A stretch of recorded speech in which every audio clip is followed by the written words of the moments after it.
ఎంతగానో సంరక్షిస్తున్నారు, కాచి కాపాడుతున్నారు. అందరి బట్టి ఆయనకి నేను ఆయనకి కృతజ్ఞతలు చెల్లించుకుంటున్నాను. పాస్టర్ గారు నన్ను 2-3 సార్లు అడిగారు, నాకే ఈసారి వాక్యం చెప్పండి మాస్టారు చెప్తే నేను ముందుకు రాలేదు, అంటే నా పరిస్థితిని బట్టి నేను ముందుకు రాలేదు. అది నాకే చాలా శక్తి అనిపించింది. రాత్రికాల సమయంలో నాకు ఎందుకో ప్రేరేపణ కలిగింది, తప్పనిసరిగా పాస్టర్ గారు చెప్పిన నేను చెప్పాలి అని ప్రేరేపణ కలిగింది. ఈ అవకాశం ఇచ్చిన పాస్టర్ గారికి నేను ప్రత్యేకంగా తెలియజేస్తున్నాను. సో మా నాన్నగారు, నేను ఇక్కడ ఈ తాళపూడి వచ్చి 3 సంవత్సరాలు అయింది. కోటాల హై స్కూల్ ప్లస్లో నేను ఇంటర్మీడియట్ విద్యార్థులకి ఫిజిక్స్ లెక్చరర్గా పనిచేస్తున్నాను, బోధన చేస్తున్నాను. సో మా నాన్నగారు వచ్చి ఇండియన్ రాజారావు గారు అండి. ఆయన సిఎస్ఐ స్కూల్లో ఒక టీచర్గా, హెడ్ మాస్టర్గా 6 రోజులు టీచర్గా పనిచేసి 7వ రోజు ఆ సిఎస్ఐ చర్చి సంఘంలో వాక్యం చెప్తా ఉండేవాడు. నేను చిన్నప్పటి నుంచి మా నాన్నగారు చూస్తూ ఉండేవాడిని, అనుకునేవాడిని వాక్యం చెప్పడం ఏముంది, చాలా ఈజీ కదా, ఏముంది 6 రోజులు పాఠాలు చెప్పేస్తున్నారు కదా పిల్లలకు అవలేలుగా, 7వ రోజు వాక్యం చెప్తున్నారు, బైబిల్లో ఉంది కదా చెప్తారు, పెద్ద ఏం విషయమేం కాదనుకునేవాడిని. కానీ దేవుని యొక్క వాక్యం చెప్పడం అనేది అంత ఈజీ కాదండి, ఎందుకంటే అది అనుభవపూర్వకంగా నాకు తెలుస్తూ ఉంది. సో మరి ఈరోజు మనకి టాపిక్లోకి వెళ్ళిపోదాం. మన అంశం ఏంటంటే, నాకు ఇచ్చినటువంటి అంశము ముందు చూపు.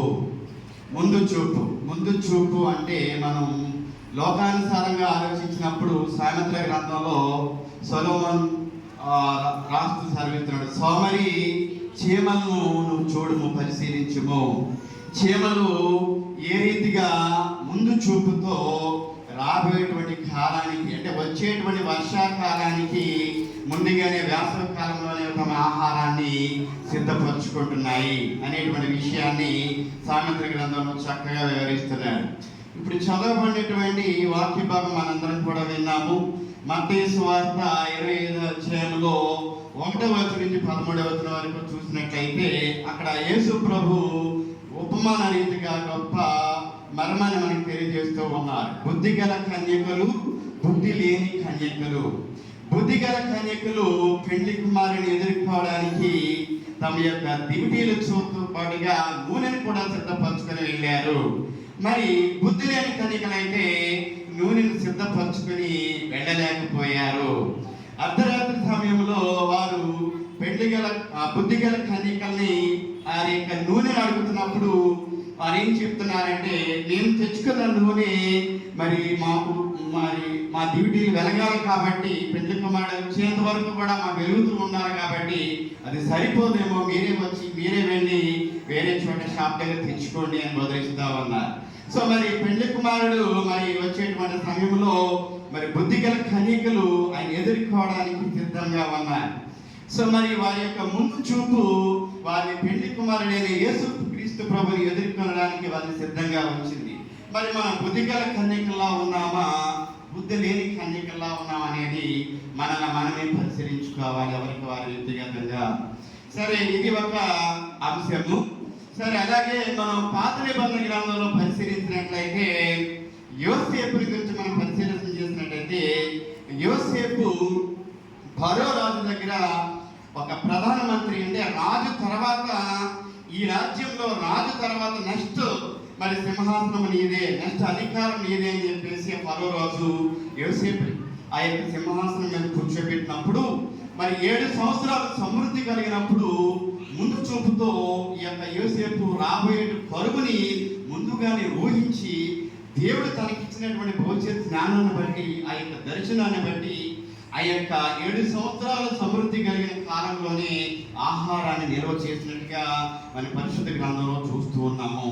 ఆ తర్వాత 7 సంవత్సరాల కరువు వచ్చినటువంటి కాలంలో యోసేపు దాచినటువంటి ఆహారం ఏదైతే ఉందో వాటి ద్వారా ఆ దేశం రక్షించబడింది, తన కుటుంబం రక్షించబడింది.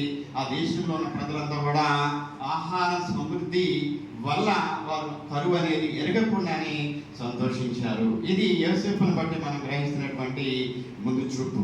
మన ఆత్మీయ జీవితంలో కూడా మనం ముందు చూపు కలిగిన వారుగా ఉంటున్నామా? యేసు ప్రభు 2వ రాకడ వస్తుందని చెప్పేసి ప్రతి సంవత్సరం లెంట్ డేస్లోను ప్రతి సంవత్సరం సందర్భం ప్రతిసారి కూడా దైవ సేవకులు మనం హెచ్చరిస్తూనే ఉన్నారు. మనం ఆత్మీయంగా ముందు చూపు అంటే ఏంటంటే ఆయన యొక్క రాకడికి మనం సిద్ధపరచుకోవడమే ఆత్మీయ ముందు చూపు. మనం మన యొక్క నిరంతరం మన ప్రార్థనల్లో మనం నిరంతరం ప్రార్థిస్తూ మనం పరిశుద్ధపరచుకుంటూ ఈ లెంట్ డేస్లో ఏ రకంగా అయితే గడుపుతున్నామో ఆయన యొక్క రాత్రికి ఆ సిద్ధపాటు కలిగి ఉండటమే ఆత్మీయ ముందు చూపుగా నేను భావిస్తున్నాను. సరే, మరి అబ్రహాం దగ్గరికి వచ్చేసరికి అబ్రహాము విశ్వాసులకు తండ్రి అని మనం చాలా సందర్భాల్లో వింటూ ఉంటాం. మరి అనేక మంది దైవ సేవకులు మనం చెప్తా ఉంటారు అబ్రహాం విశ్వాసులకు తండ్రి. ఎలా తను విశ్వాసులకు తండ్రి అయ్యాడు? ఆయన ఆది కాండంలో మనం గమనించినట్లయితే దేవుడు ముందుగా ఆ దేవుని యొక్క చిత్తాన్ని బట్టి దేవుని యొక్క ప్రణాళికను బట్టి ఆయన అబ్రహాముని నువ్వు ఆ దేశానికి వెళ్ళు ఆయన ఆజ్ఞాపించినప్పుడు ఆయన ఎందుకు ప్రభు అక్కడికి ఎందుకు వెళ్ళాలని ఎదురు ప్రశ్నించకుండానే ముందు చూపుతో తను ఏ దేశానికి వెళ్ళమంటే ఆ దేశానికి అబ్రహాం వెళ్ళాడు, లోబడ్డాడు. అక్కడ ఆ దేశంలో అందరికంటే కూడా ఎక్కువగా ఆశీర్వదింపబడ్డాడు. సో ఇది యొక్క అబ్రహాం యొక్క ముందు చూపును మనం ఇక్కడ గమనించగలుగుతున్నాం. అలాగే అబ్రహాము తనకి కలిగినటువంటి తనకి వృద్ధాప్యంలో మరి ఇస్సాక్ అనేటువంటి ఏకైక కుమారుడి కలిగితే దేవుడు ఆ ఏకైక కుమారుని కూడా బలి కోరుతున్నారు. నీ కుమారుడిని నాకు బలి ఇచ్చేసేయి అని దేవుడు అడుగుతున్నప్పుడు మనకళ్ళైతే మనమైతే ఏం ఆలోచిస్తామంటే లేక లేక కుమారుడు కలిగితే అతను కూడా బలి ఇమ్మంటారు, నేను ఇవ్వనని చెప్పేసి వెనుకంజ వేస్తాం, రకరకాల సాకులు వెతుకుతాం. కానీ అబ్రహాము అలా వెతకలేదు. తను దేవుని మీద ఉన్న విశ్వాసాన్ని బట్టి తన విశ్వాసాన్ని బలపరిచేటువంటి కార్యం దేవుడు తప్పని జరిగిస్తారని నమ్ముతూ ఆయన ముందుకే వెళ్ళాడు తప్ప వెనుకంజ వేయలేదు. అతనికి దేవుడు ఇచ్చిన ముందు చూపు.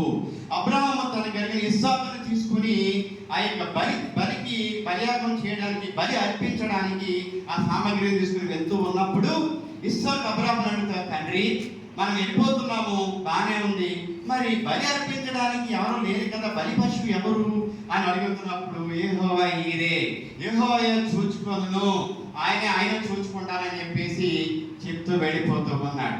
ఇది అబ్రహాము యొక్క ముందు చూపుని మనకి ఇక్కడ బయలుపరుస్తూ ఉంది. మన జీవితంలో కూడా గమనించినట్లయితే మన విశ్వాసాన్ని బలపరిచేటువంటి కార్యాలు దేవుడు మన జీవితాల్లో కూడా జరిగిస్తూ ఉంటారు. రీసెంట్గా రిలేటెడ్గా ఒక్క టాపిక్ నేను చెప్పి ముందుకు పెడతాను. అదేంటంటే ఇప్పుడు ప్రజెంట్ మన భారతదేశాన్ని మన ప్రపంచం అంతా కూడా ఒక పేరు మారిపోతుందండి. ఆ పేరు ఏంటంటే సంజు సామ్సన్ అనేటువంటి పేరు బాగా మారిపోతుంది. టీవీలో బాగా న్యూస్లో బాగా ఎక్కువగా ఆయన గురించి చూపిస్తున్నారు. ఎవరి సంజు సామ్సన్ అంటే ఈయన 31 సంవత్సరాల యువకుడు, కేరళ రాష్ట్రానికి చెందినటువంటి మన భారతదేశంలో కేరళ రాష్ట్రంలో 31 సంవత్సరాల యువకుడండి. ఈయన క్రికెట్ ప్లేయర్. ఈయన గురించి ఎందుకు నేను చెప్తున్నానంటే రీసెంట్గా జరిగినటువంటి ఒక T20 వరల్డ్ కప్ మన దేశంలో నిర్వహించారు.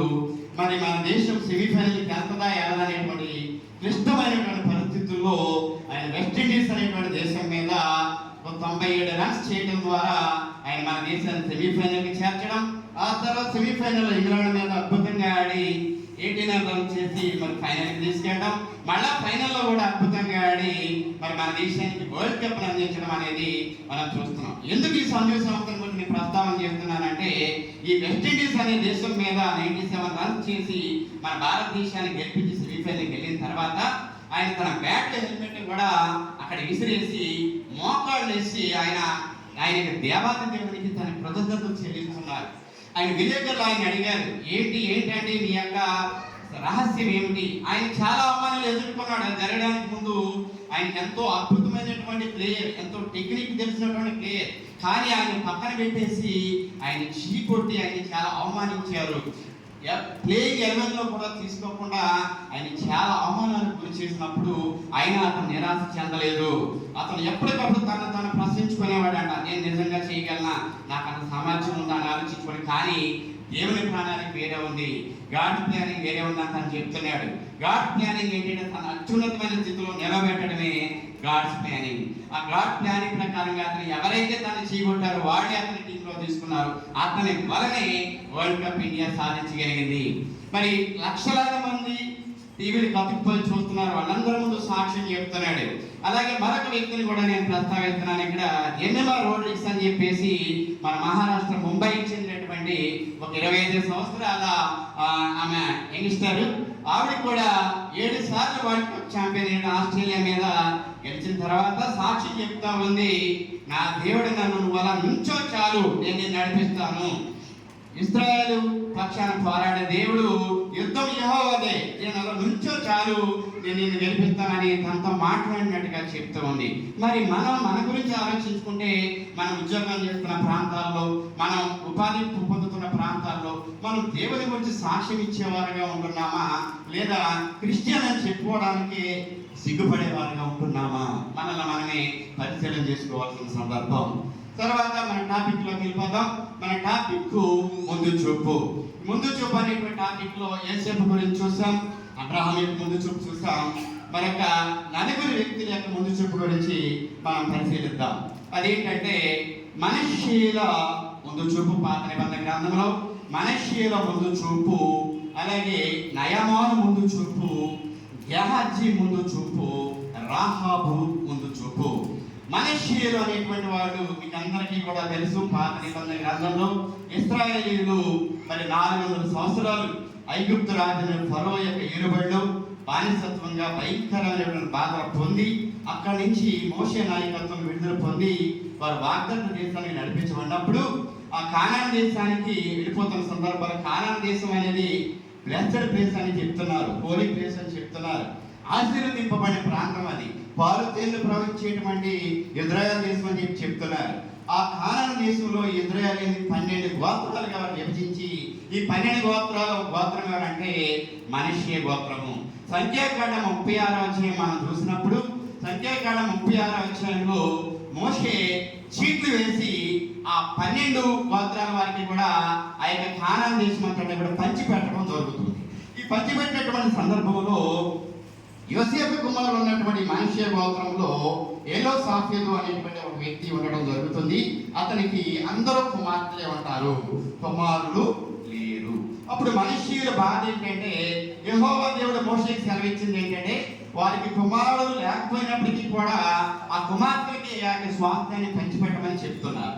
ఆ కుమార్తెలు వెళ్ళి మోషేని వేడుకోవడం, యెహోవా దేవుడు మోషేకి సెలవివ్వగా ఆ యొక్క స్వాస్థ్యాన్ని పంచిపెట్టడం జరిగింది.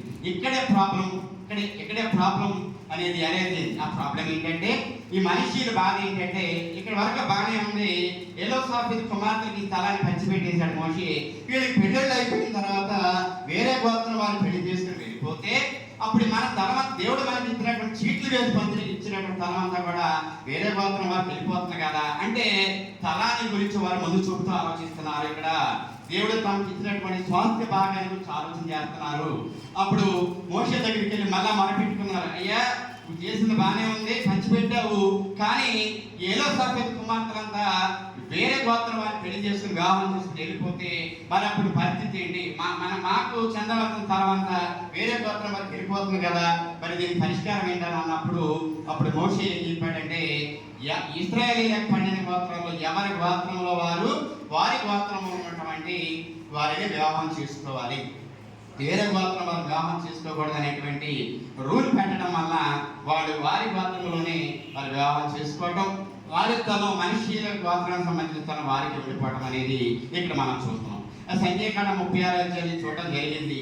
మరి ఇక్కడ మనష్షీయుల యొక్క ముందు చూపు అనేది దేనికోసం చెప్తుందంటే, అంటే దేవుడు తమకు ఇచ్చినటువంటి స్వాస్థ్య భాగం గురించి, భూభాగం గురించి వారికి ముందు చూపు అనేది ఇక్కడ మనం గమనించగలుగుతున్నాం. మరి ఇక్కడ తర్వాత నయమాను గురించి చూసినట్టయితే, నయమాను మనందరికీ తెలుసండి. ఆ స్టోరీ నేను కొత్తగా మీకు చెప్పక్కర్లేదు, మీకు అందరికీ తెలుసు. 2 రాజుల గ్రంథం 5వ అధ్యాయంలో ఈ యొక్క నయమాను గురించి, నయమాను సిరియా దేశానికి చెందినటువంటి ఒక సైన్యాధ్యక్షుడు, ఆ దేశపు రాజుగారికి చాలా అత్యంత నమ్మకమైనటువంటి సైన్యాధ్యక్షుడు, బలవంతుడు, మంచి ఆరోగ్యవంతుడు. కానీ ఆయన అనేక దేశాల మీద ఆయనకి యుద్ధం చేసి గెలిపించాడు కూడా. కానీ ఆయనకున్న ఒకే ఒక లోపం ఏంటంటే, ఆయనకి కుష్ఠ రోగం ఉంది, లెప్రసీ అనేటువంటి రోగం ఉంది. మరి ఆయన చాలా బాధపడుతున్న సందర్భంలో ఈ సిరియా దేశం వాళ్ళు ఇశ్రాయేల్ దేశానికి వెళ్ళడం, ఆ ఇశ్రాయేల్ దేశంలో ఒక బాలికని వారి చెరలోకి తీసుకుని వచ్చినప్పుడు ఆ బాలిక తన ఈ నయమాను భార్య దగ్గర పరిచారికగా ఉంది. తను ఏం చెప్తుందంటే, మా దేశంలో ఒక ప్రవక్త ఉన్నారు, ఆ ప్రవక్త దగ్గరికి తీసుకెళ్తే ఖచ్చితంగా ఈయన యొక్క నా యజమాని బాగుపడతారని చెప్పి ఆ భార్యకి సెలవిస్తూ ఉంది. సో ఆ యొక్క ప్రవక్త ఎవరో మనందరికీ తెలుసు, ఎలీషా ప్రవక్త.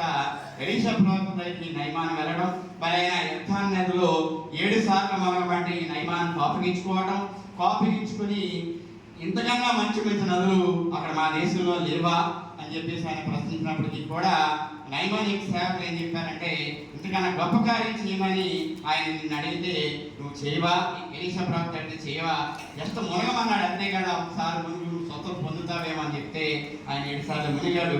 పసిపిల్లవాని దేహం వల్ల ఆయన దేహం అయిపోయింది. నేను నయమాను ముందు చూపు అంటే ఏం చెప్పబోతున్నానంటే, నయమాను ఇది చేసిన తర్వాత తనకు కొన్ని విలువైన బహుమతులు కూడా ఆయన తీసుకుని వచ్చారు. అంటే 10 జతలు బట్టలు తెచ్చారు, వెండి తెచ్చారు, బంగారం తెచ్చారు. తీసుకోమన్నప్పుడు ఎలీషా ప్రవక్త తీసుకోవడానికి అంగీకరించలేదు. ఆయన నేను దేవుని సన్నిధిలో నిలబడి ఉన్నాను, నేను తీసుకోనని చెప్పేసి ఆయన సెలవిచ్చారు.